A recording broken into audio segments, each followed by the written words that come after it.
దేవుణ్ణి ప్రేమించారు అంతే. దేవుడు ఇచ్చేవాటిని కాదు, దేవుణ్ణి ప్రేమించారు. దేవునిలో ఉన్నటువంటి రుచిని తెలుసుకున్నారు. ప్రభువులో ఉన్న మాధుర్యాన్ని రుచి చూశారు. నేను నాతో కూడా సంవత్సరాల తరబడి దేవుణ్ణి హత్తుకునున్న విశ్వాసులు లేదా పరిచారకులు, సేవకులు మీరు దేవుడిచ్చేవి కాదు, దేవుణ్ణి రుచి చూశారు. దేవుని ప్రేమను రుచి చూశారు. దేవుణ్ణి ప్రేమించడం మొదలుపెట్టారు. ఇంకా ఫైనల్గా చెప్పాలంటే దేవునితో స్నేహం చేయటం మొదలుపెట్టారు. లోకంలో చాలా స్నేహాలు ఉన్నాయి. ఆ స్నేహాల రుచి కూడా మీకు తెలుసు. ఆ స్నేహాల రుచి కూడా నాకు తెలుసు. భౌతికమైన స్నేహాలు. కొన్ని స్నేహాలు మనల్ని అప్పజెప్పినాయి, కొన్ని స్నేహాలు మనల్ని అవమానపరిచినాయి, కొన్ని స్నేహాలు జస్ట్ మాటలతో ఓదార్చి దాటి వెళ్ళిపోయినాయి. విడవక ప్రేమించి హత్తుకొని ఉన్న స్నేహితుడు ఎంతమంది కలిగి ఉన్నారు అంటే చెప్పలేం. కానీ దేవుని స్నేహం రుచి చూసిన తరువాత ఈ లోక స్నేహాలన్నీ దాని ముందు వీగిపోయాయి. దేవునితో సహజీవనం, సహవాసం ప్రారంభమైన తర్వాత ఈ లోక బంధాలు, ఈ లోక స్నేహాలన్నీ వీగిపోయాయి. భూమి మీద బతికున్నాం కాబట్టి ఈ అనుబంధ బాంధవ్యాలు అనేవి నడపాలి కాబట్టి నడుస్తుంది. కానీ బండి వాస్తవంగా చెప్పాలంటే దేవుని రుచి చూసిన వాళ్ళు, దేవుని వ్యక్తిత్వ సౌందర్యాన్ని గుర్తుపట్టిన వాళ్ళు, ఒక రకంగా చెప్పాలంటే దేవునితో జీవించే జీవితమే ఒరిజినల్, మిగిలిన జీవితం అంతా ఒక నటనే. అంతే. దేవునితో జీవించే జీవితమే ఒరిజినల్. కుటుంబ వ్యవహారాలు, అనుబంధ బాంధవ్యాల్లో అందరితో కలివిడిగా తిరుగుతున్నట్టున్నారు కదా, ఇది నటన. కొంతమంది దేవునికి కనెక్ట్ కాకుండా లోకానికి కనెక్ట్ అయిన వాళ్ళు, లోకంతో జీవించేటువంటి అనుబంధ బాంధవ్యాలు నిజం, దేవునితో నడిపేది నటన. Just use and throw. అంటే మనకు పనులు కావాలంటే దేవుడు కావాలి. ఏదో దేవుడిని ఆశ్రయిస్తే ఏదో మనకు అనుకున్న సహాయాలు జరుగుతాయి. మన అనుబంధ బాంధవ్యాలు, మనము, మన లైఫ్ అంతా హ్యాపీగా ఉంటుంది. సో దేవుడిని అంతవరకు వాడుకుందాం, అంతవరకు చాలు దేవుడు అనే మెంటాలిటీ కలిగి ఉన్న వాళ్ళు దేవునితో నడుస్తున్నది నటన, మిగిలిన అనుబంధ బాంధవ్యాలు వాస్తవాలు వాళ్ళ విషయంలో. కానీ దేవుని రుచి చూసినవాడు, దేవుని ప్రేమను రుచి చూసినవాడు, దేవుని వ్యక్తిత్వ సౌందర్యాన్ని, మంచితనమును రుచి చూసినవాడు దేవునికి కనెక్ట్ అయ్యాడంటే ఇక ఎన్ని రకాల ఆకర్షణలు, అనుబంధ బాంధవ్యం ఏ కూడా వాడిని పాడు చేయలేవు, లాగలేవు వెనక్కి. అంత డీప్గా ఉంటుంది కనెక్షన్, సహవాసం. 20 సంవత్సరాల పైచిలుకు విశ్వాస యాత్రలో పెను తుఫానులు లాంటివి ఎన్నో శోధనలు వచ్చిన దేవునితో స్నేహాన్ని ఏర్పరచుకొని ఆ అనుబంధం కోల్పోవటం కంటే చావే నయం. దేవుణ్ణి విడిచిపెట్టి, దేవుణ్ణి వదిలేసి, దేవుని సహవాసాన్ని, దేవునితో సహజీవనాన్ని వదిలేసి బతకటం కంటే దేవుడు నా ప్రాణం తీసుకున్నదే నయం.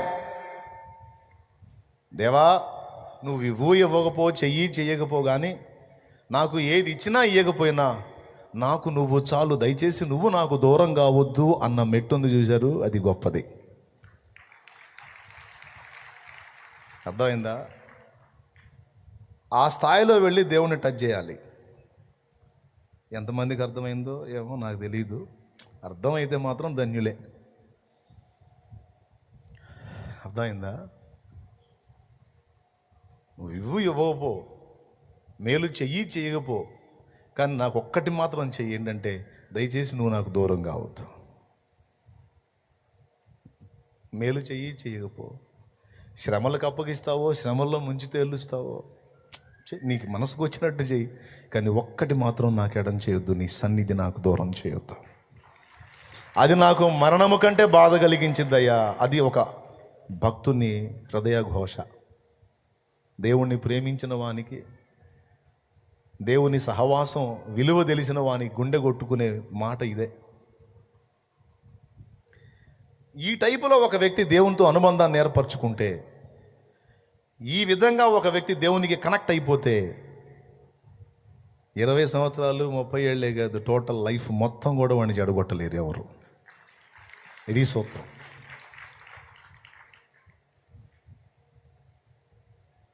కానీ ఎంతమంది అలా దేవుణ్ణి కనెక్ట్ అయ్యారు? ఎంతమంది నిజంగా దేవుల్లో ఉన్న ఆ మాధుర్యాన్ని గుర్తెరిగారు? దేవా, నువ్వు ఇవ్వకపో, నువ్వు మాత్రం నాకు దూరం కావద్దు. ఈ లోకంలో ఏది ఉన్నా లేకపోయినా నేను బతకగలను కానీ, మళ్ళీ చెప్తున్నా, ఈ లోకంలో ఏది ఉన్నా లేకపోయినా నేను బతకగలను కానీ, నీ సన్నిధి నాకు దూరమైందంటే, నీ సహవాసం నాకు దూరమైందంటే, అది మరణం కంటే చేదు. నాకొద్దు ఆ పరిస్థితి. నాకు నువ్వు కావాలి, నాకు నువ్వు కావాలి. ఈ అనుబంధాన్ని చూపించేదే దేవుడు నాకు ఇచ్చిన పాటలన్నిట్లో ఇదే ఉంటుంది. కొద్దిగా మీరు పరిశీలిస్తే ఇదే దొరుకుతుంది మీకు. కావాలి కావాలి యేసు నువ్వే కావాలి, రావాలి రావాలి నీ సన్నిధి నాతో రావాలి. కావాలి కావాలి యేసు నువ్వే కావాలి, రావాలి రావాలి నీ సన్నిధి నాతో రావాలి. నువ్వు లేకుండా నేనుండలేనయ్యా, నీ తోడు లేకుండా జీవించలేనయ్యా. అండదండ నువ్వే యేసయ్యా, నా కొండ కోట నువ్వే యేసయ్యా. అండదండ నువ్వే యేసయ్యా, నా కొండ కోట నువ్వే యేసయ్యా. కావాలి కావాలి యేసు నువ్వే కావాలి, రావాలి రావాలి నీ సన్నిధి.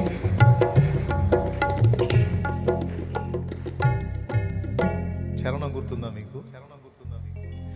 నా క్షేమాధారము నువ్వే ఈ జగతిలో, ఆక్షేపణ చెయ్యను నేను ఏ కొరతలు.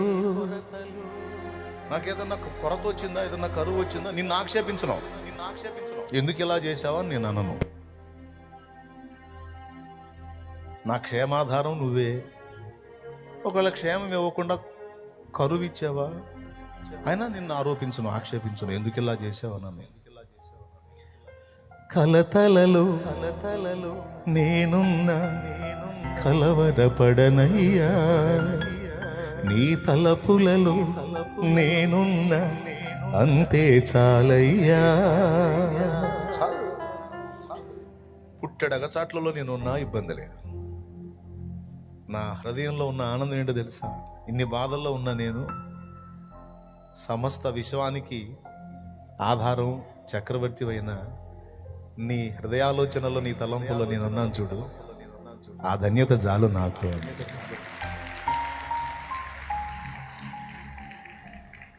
ముఖ్యమంత్రి గురించి మనం అందరం ఆలోచిస్తాం, తెలుసుకుంటాం. కానీ మళ్ళీ ఎంతమంది ముఖ్యమంత్రికి తెలుసు? ఒకవేళ ముఖ్యమంత్రి మన గురించి ఆలోచించే స్థాయి మనకుంటే,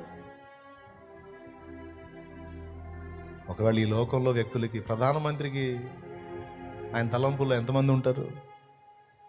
కానీ నీకు తెలుసా, ఈ ముఖ్యమంత్రుల కంటే, ప్రధానమంత్రుల కంటే, రాజుల కంటే, చక్రవర్తుల కంటే పైన ఉన్నవాడు దేవుడు.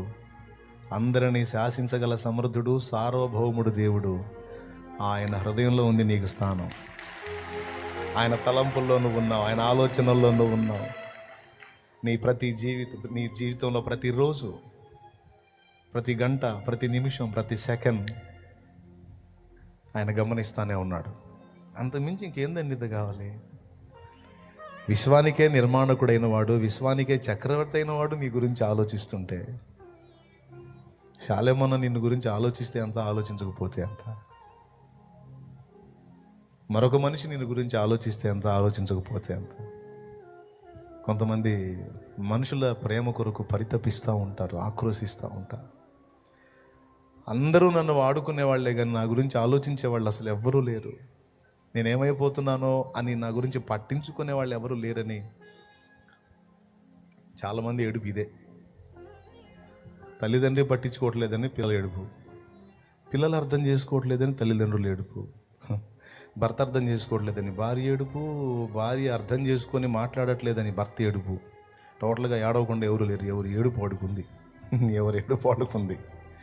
అందుకే చెప్తున్నాను నేను, దేవునితో అనుబంధం ఏర్పడి దేవునితో సహజీవనం మొదలు పెడితే ఎవరు ఆలోచించినా ఆలోచించకపోయినా ఆయన ఉన్నాడు చాలు అని జీవనయానాన్ని సాగించవచ్చు.